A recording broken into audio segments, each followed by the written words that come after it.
Bagong programang Larry Gadon Live dito sa PTV, ating pag-uusapan kasama si Secretary Larry Gadon, Presidential Advisor on Poverty Alleviation. Secretary Gadon, magandang tanghali po at welcome sa PTV. Magandang tanghali rin, Attorney Marge. Yusek Marge pala. Magandang tanghali sa inyo lahat. Ako ay makikigulo muna at guguluhin ko yung inyong programa. Gusto po namin yan. Sec Larry, sobrang congratulations po sa bagong programa ninyo dito sa PTV. Una po sa lahat, ano po bang hangarin at layunin ng programang ito na dapat abangan ng ating mga kababayan?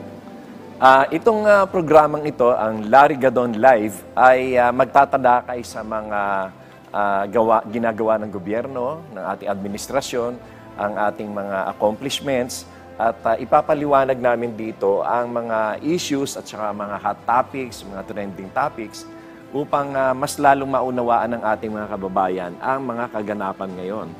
At dito rin ay magkakaroon kami ng mga pagpanayam sa mga iba't ibang mga ahensya, mga government officials din, upang mas lalo nilang maipaliwanag sa ating mga kababayan ang mga programa na kanilang inilalahad para sa ating mga kababayan. At sa isang portion nito ay magkakaroon din ng entertainment para medyo masaya naman. At kami ay aking pipilitin ang mga mga guest ko na kumanta at ako rin ikakanta para naman magkaroon ng konting kasiyahan sa programa. Sec Larry, backgrounder lang, ano po yung nagtulak sa inyo na i-mount itong show na to? So, konsepto niya ba to o merong nag-approach sa inyo na gawin itong programang ito? Actually, ito, pinag-usapan namin ito ni Secretary Cheloy ng PCO at saka ni Yusek Cesar Chavez. Kasi nga, kailangan talagang tulungan natin ang ating Pangulo na maiparating sa ating mga kababayan kung ano na ang mga accomplishments at mga plano niyang gawin para sa ating mga kababayan. At alam niyo naman, napakahalaga na ang komunikasyon sa ating mga kababayan at ito ang kailangan natin talagang gawin. Sec Larry, mula dito sa programang ito po, maaari niyo po bang ibahagi sa amin yung mga maaasahan ng ating mga kababayan dito sa Larry Gadon Live? Ang maasahan ng ating mga kababayan dito ay yung mga paliwanag kung ano-ano mga ginagawa ng iba't ibang mga ahensya ng pamahalaan at kung ano-ano ang kanilang mga naitutulong sa ating mga kababayan. At kagayang bukas sa aming first program, first episode, ay magiging panauhin ko dito ang PhilHealth. At kasi sa poverty alleviation, malaking bahagi ang pagbibigay ng access to quality healthcare ng ating mga kababayan. So, dito ay inimbita ko ang PhilHealth upang maipalawanag nila kung ano na ang mga nagagawa nila noon, kung ano ang kaibahan ng PhilHealth ngayon. Sec Larry, napakaganda po ng layunin ng magiging programa ninyo po. So since kayo po ang Presidential Advisor on Poverty Alleviation, possible din po ba na magkaroon tayo ng public assistance segment sa programang ito, lalo na sa mga kababayan natin na laging nangangailangan? Iniisip na rin namin yan, kaya lang kulang ang oras para magkaroon kami ng mga yung tinatawag natin public service or public assistance.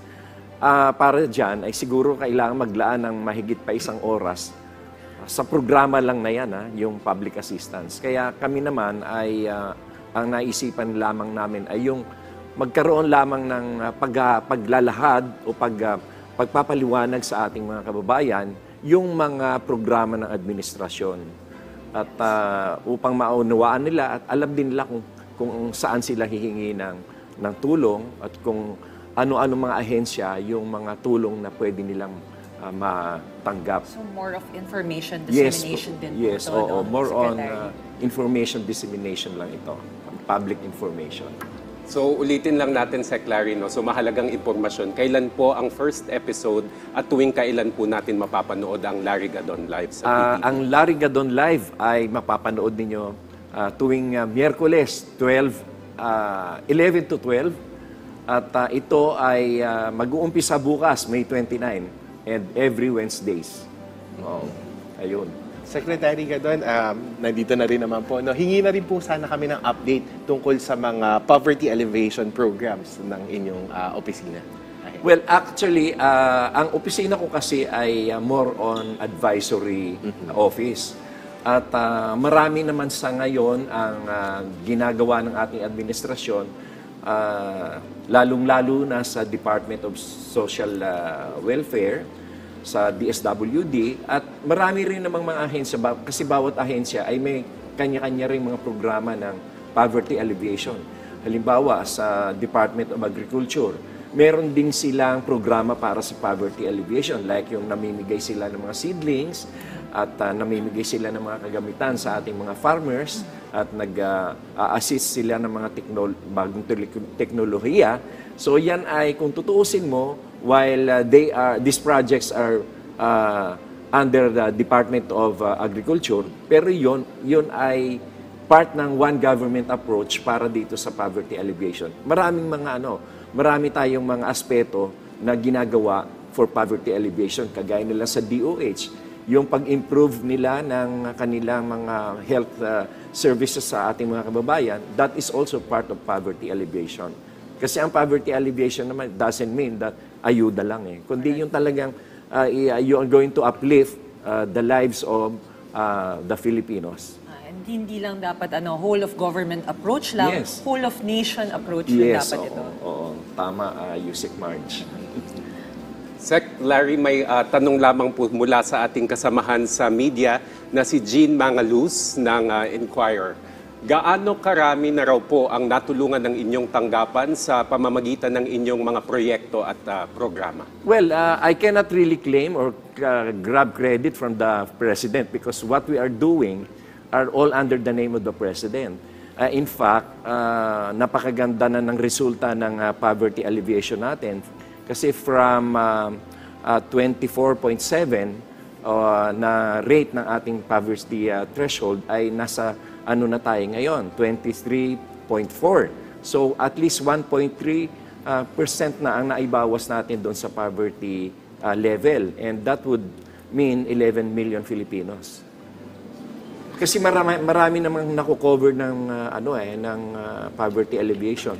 Dito lang sa DSWD di ba meron tayong yung 4-piece at dinagdagan pa natin yon dahil yung talagang food poor na talagang hindi makabili ng pagkain ay meron na tayong solusyon diyan, yung tinatawag natin na food stamps.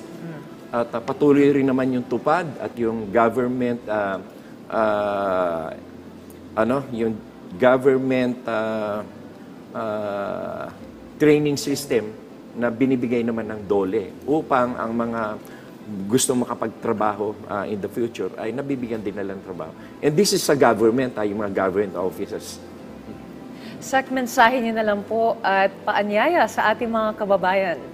Oo, mga kababayan, inanyayahan ko kayo na manood palagi ng programang Bagong Pilipinas at isama nyo na rin ang Larry Gadon Live.